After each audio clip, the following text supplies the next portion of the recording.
maestro Alfonso Zárate. El maestro Alfonso Zárate es analista de Contraportada. ¿Cómo le va, maestro? Bien, Carlos, ¿qué tal? Bueno, ¿y qué esperar de lo de Donald Trump? Sí, yo creo que con mucha relevancia los analistas, los expertos, los medios de comunicación están observando el desempeño del presidente electo Trump y en algunos casos me parece que con alguna dosis de análisis hay quienes piensan que esa bravuconería y esas posturas extremas que caracterizaron la campaña fueron solo una puesta en escena. Y eso ya sabemos que ocurre muy frecuentemente con los candidatos en campaña.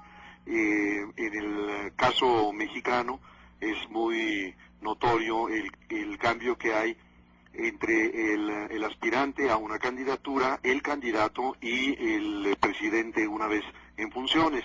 Y yo lo asocio esto a la magia de la silla del águila que opera transformaciones profundas en cualquiera que lo ocupa. Un caso desde luego sobresaliente fue el de Luis Echeverría, quien cuando era secretario de Gobernación se caracterizaba por una excesiva cautela, que además correspondía un poco a la conseja de quienes han ocupado puestos en Gobernación, que es mucha oreja y poca lengua.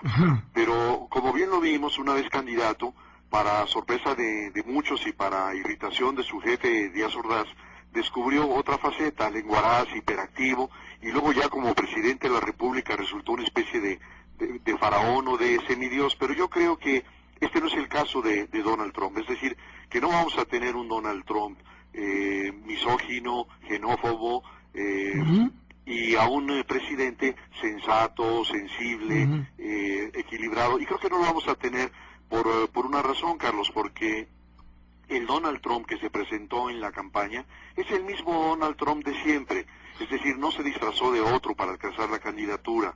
Es lo que hemos conocido a través de distintas revelaciones sobre su idea de las mujeres, es la misma. A lo largo de décadas, ¿no? Así es, entonces me parece que todo esto nos abre esta idea del Donald Trump moderado que se ha estado presentando del 9 de noviembre para acá, usted no se la cree, ¿no? Yo no me la creo, Carlos, y yo pienso que además lo que va a ocurrir, y además ya hay algunos anticipos a todo esto, es que van a seguir con sus ocurrencias. Por ejemplo, en el estilo, digamos, de un gobernante tercermundista, o diría también en el estilo de un patriarca, de un conglomerado, que aunque sea muy grande, no deja de ser una empresa familiar, y en México tenemos muchos casos en ese sentido, ha designado a 3 de sus hijos para integrar el equipo de transición. Es decir, me parece que eso denota un poco hacia dónde va. Entonces, yo creo que los desarreglos que va a producir una presidencia tan anómala, tan ajena a la experiencia administrativa, va a producir, por ejemplo, por un lado, frustración. Ya me imagino yo a esos que votaron por él porque les ofreció volver a hacer América Grande y regresar los empleos perdidos, y que empieza a pasar el tiempo y no solamente no regresan los empleos perdidos, sino que se pierden muchos más. Y entonces, ¿cómo van a expresar su frustración? Y por otra parte, creo también que esta nula experiencia en la administración pública y su manejo de gobierno, que podemos anticipar como impredecible, como caprichudo, puede producir también daños importantes a la economía y desde luego a una buena parte del mundo, además de la insolencia y la grosería que caracterizan el comportamiento de este personaje. Entonces, lo que yo creo es que algunos grupos de poder en Estados Unidos van a llegar muy pronto a la conclusión de que tienen que pararlo, que no pueden esperar a que concluya su mandato de 4 años. Los congresistas, los senadores y representantes tienen y defienden intereses que son distintos a los de Trump, y por todo esto, Carlos, yo me pregunto si Trump podrá ser un presidente efímero. La duda es... ¿Usted cree que pueda caer? Sí, pero no solo eso, sino yo creo que puede haber, digamos, otros escenarios. La pregunta que yo me hago es, ¿cómo lo van a detener? ¿Lo van a detener como sacaron a Nixon o como intentaron descarrilar a Bill Clinton a través de un impeachment?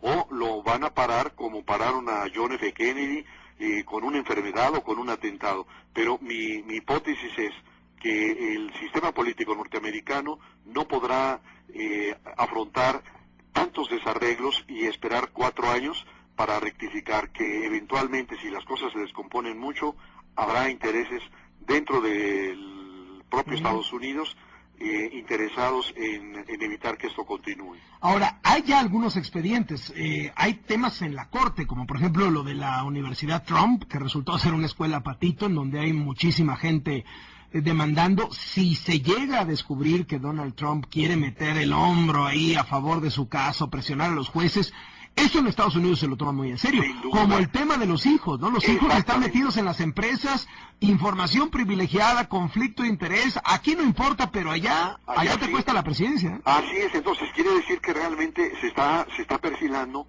una serie de expedientes que son muy sensibles en el caso del sistema político norteamericano y de un sistema de equilibrios, el check and balance, que alguien también puede decir, bueno, pero tienen el control de las dos cámaras. Sí, pero es un control de los republicanos, y mi impresión es que los propios republicanos, en donde hay una buena dosis de sensatez y de preservación de los intereses norteamericanos, lo pueden parar. Así que, en efecto, los expedientes judiciales que están abiertos, el presunto tráfico de influencias y todo esto que puede generar un presidente que no entiende la complejidad de la administración pública. Ya lo hemos visto en otros casos, Carlos, en donde un hombre de negocios muy próspero llega a ocupar una posición política y de repente se imagina que está al frente de un consejo de administración de sus empresas. Y creo que esto no es tolerable en el sistema político norteamericano, y de ahí un poco esta hipótesis de que puede no llegar a sus 4 años. Maestro Zárate, como siempre, muchísimas gracias. Un abrazo, Carlos. Un abrazo, hasta luego. El maestro Alfonso Zárate, analista de Contraportada.